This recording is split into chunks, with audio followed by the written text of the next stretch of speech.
अर्नब गोस्वामी के ऊपर कंटेम्प्ट चलाया गया, बोले आप मीडिया ट्रायल कर रहे हो। मतलब किसी का मर्डर हो जाए, किसी लड़की की इज्जत लूट ली जाए, सारे गुनाह आरोपी करे, तो वो आरोपी का सच उजागर करना, मतलब आरोपी को बाहर लाना, वो कंटेम्प्ट हो गया। और जो पुलिस का एक्ट ऑफ ओमिशन था, जो सुप्रीम कोर्ट के नियम से काम नहीं कर रही थी, सीबीआई काम नहीं कर रही थी, वो क्या हो गया? तो ये जो जजमेंट था उससे मैं कतई सहमत नहीं हूं और मैं उसको कंडेम करता हूं, जो हाई कोर्ट ने जजमेंट दिया था। उस जजमेंट को पास करने वाले दो जज थे, जस्टिस दीपांकर दत्ता और जस्टिस जीएस कुलकर्णी। उस केस में रिपब्लिकन का एफिडेविट है, उसमें उन्होंने सुशांत सिंह की उनके पास जो अवेलेबल एविडेंसेस है पूरे एफिडेविट पे दिए, वो हमने यूज किए। तो अगर पूरा न्याय कब होता? जब हाईकोर्ट ने जो आदेश दिया उसे पूरा न्याय कब होता?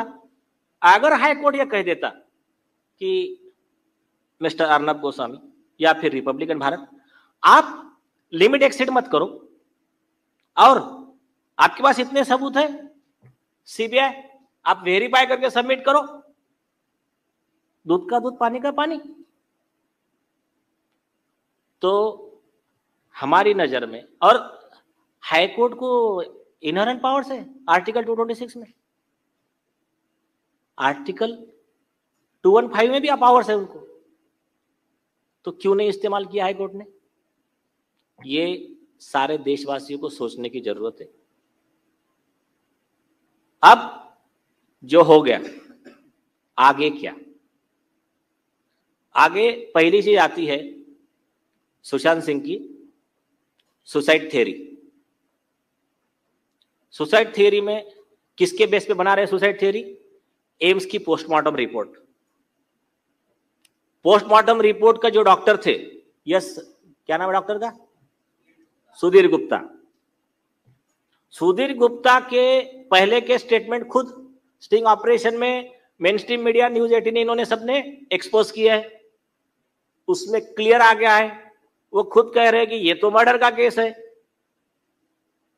और जो एडवोकेट्स की टीम है, कई एडवोकेट सुप्रीम कोर्ट से भी आए हुए यहां से, कल भी बहुत सारे थे,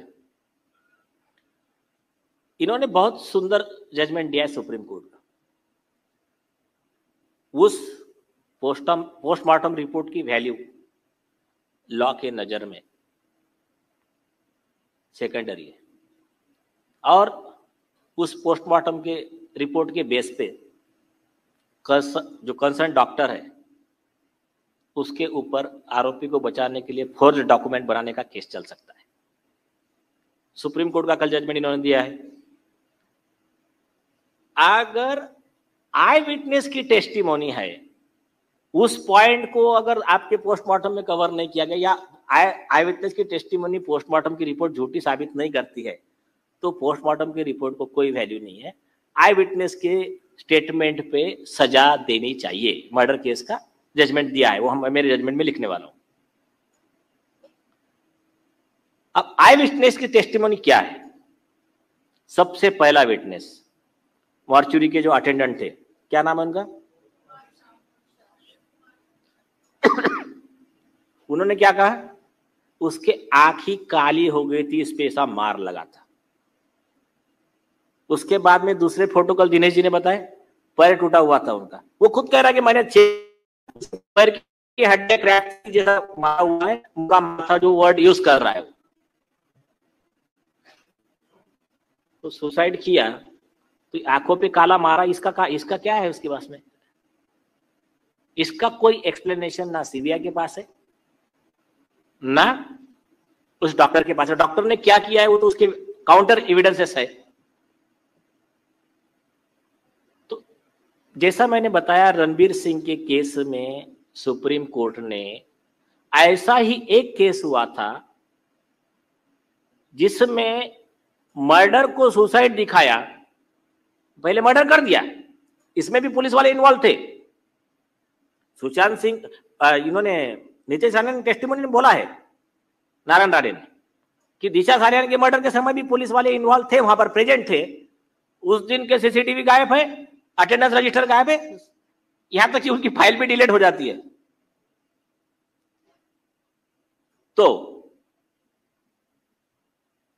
सुशांत सिंह के जो पैर टूटने से लेकर जितने एविडेंसेस है, उसका कोई भी एक्सप्लेनेशन ना सीबीआई दे पाई और ना ही इन्होंने जो नैरेटिव चलाया। देखिए, कॉमन मैन ये बात समझ ले, कॉमन मैन को गुमराह करने के लिए, आरोपी को बचाने के लिए क्या करते हैं, हम भी क्रिमिनल लॉयर, हमको भी पता है क्या चलता है।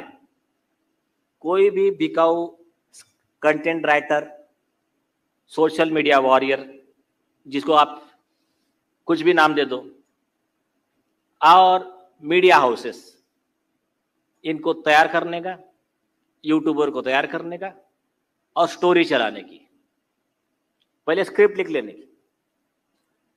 हाँ, वो मेंटल बाइपोलर डिसऑर्डर से पीड़ित था, फिर एक डॉक्टर लेके आ जाएगा, वो उसका स्टेटमेंट दे देगा, फिर और एक अब हो गया। कॉमन मैन बेचारा कंफ्यूज होने लगता है। लेकिन ये केस में इन्होंने जितनी स्टोरियां बताई, कोई कॉमन मैन सुनने को ही तैयार नहीं। इनका मतलब माल बिका ही नहीं। सिर्फ बेचारे लोग प्रॉब्लम में कहा है कि जब वो मीडिया ट्रायल वाला विषय लेकर जब अर्नब गोस्वामी जी को दबाया गया, तब वो मीडिया का कैंपेन थोड़ा रुका। लेकिन अभी 1 महीने पहले का स्टेटमेंट है सरकार के तरफ से नीतीश राणे जी का, बहुत जल्द आदित्य ठाकरे जेल जाएंगे।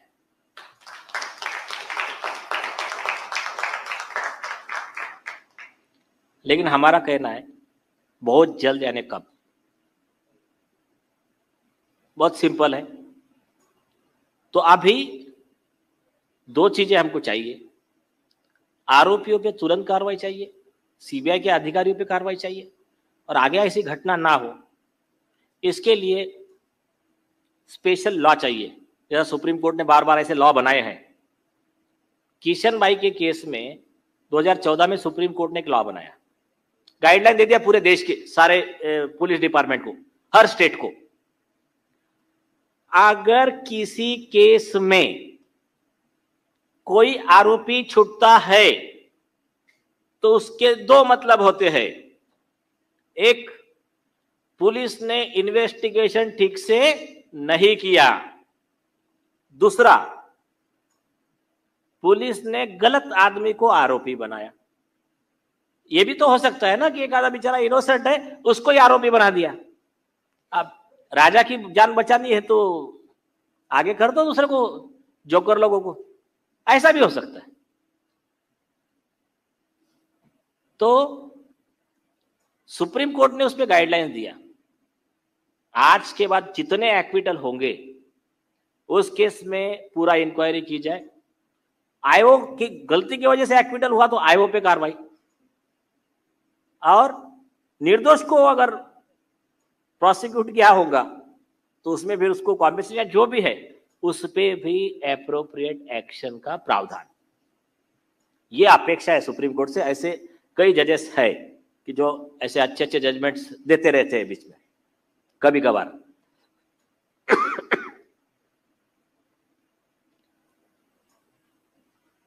अब हमको आरोपियों को जेल भेजना है। एक